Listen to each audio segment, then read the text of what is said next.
Game එකක් හැක් කරමුද? Games හැක් කරන විදිහ දැනගන්න කැමතිද? එහෙනම් මේ වීඩියෝ එක අන්තිම වෙනකම් බලන්න. මේ වීඩියෝ එක බලන ගොඩක් දෙනෙක් IJ1 ගේම් එක ප්ලේ කරලා ඇති. එතකොට ඔයාලට හිතිලා නැද්ද? ඔයා කොච්චර වෙඩි තිබ්බත් ඔයාගේ බුලට්ස් අඩු වෙන්නේ නැතිව, ඔයාලට කොච්චර වෙඩි වැදුනත් ඔයාගේ හෙල්ත් එක අඩු වෙන්නේ නැතුව තිබ්බනම් හොඳයි කියලා. ඒක කරන්නේ කොහොමද කියලා මේ වීඩියෝ එකෙන් බලමු.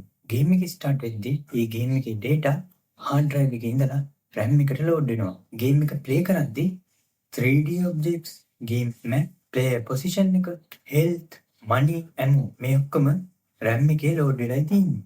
RAM එකේ data වෙනස් කරලා අපිට පුළුවන් unlimited health, ammo වගේ දේවල් අරගන්න.